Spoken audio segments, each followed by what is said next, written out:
Le résultat du vote relatif à l'autorisation des poursuites et à la levée des immunités du sénateur Avi. Pour, 88 voix. Contre, 5 voix. Abstention, 0 voix. Bulletin nul, 3. En conséquence,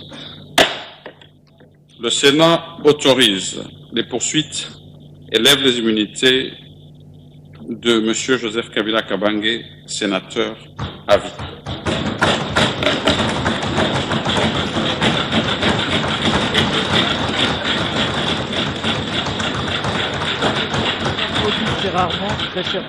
Honorables sénateurs et chers collègues, à présent, je demande à l'honorable rapporteur de donner lecture de la résolution relative au vote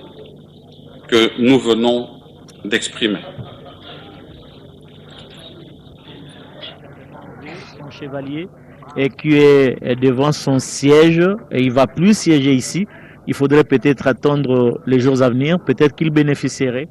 de la grâce présidentielle, qui sait. Mais en tout cas, c'en est fini pour cette fois.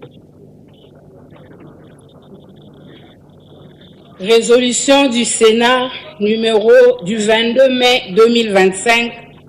relative au réquisitoire de l'auditeur général près la haute cour militaire aux fins de l'obtention de la levée d'immunité parlementaire et de l'autorisation des poursuites du sénateur à vie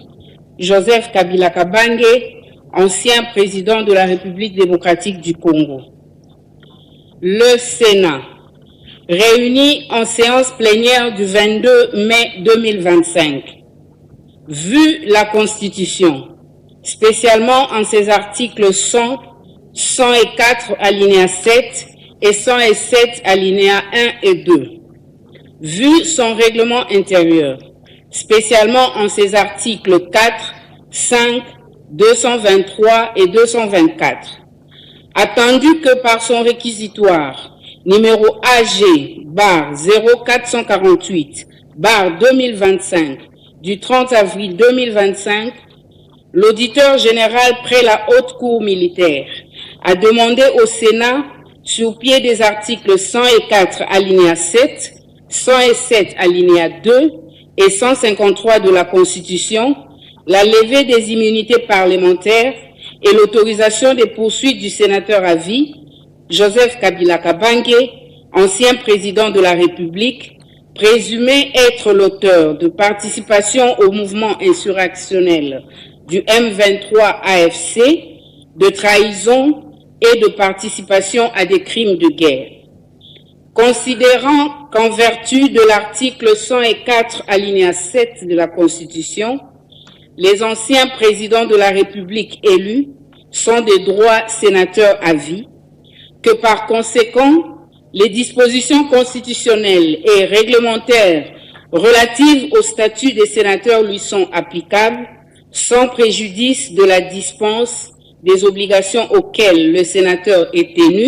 prévues à l'article 5 alinéa 2 du règlement intérieur du Sénat. Considérant que la Constitution dispose en son article 107 alinéa 1 et 2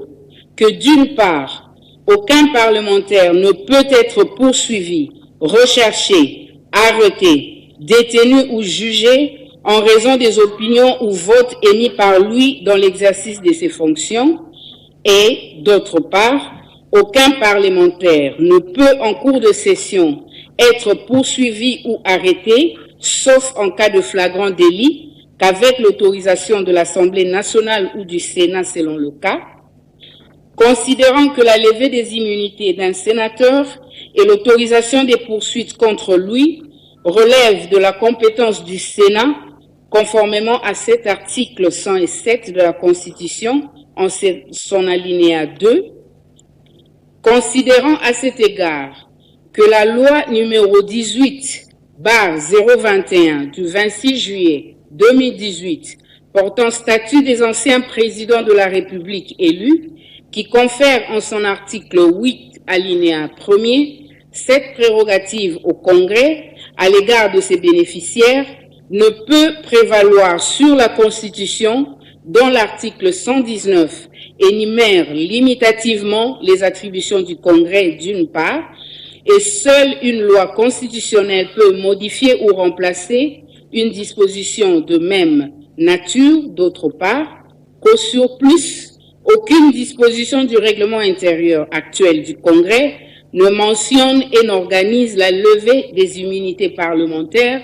ainsi que l'autorisation des poursuites des anciens présidents de la République élus.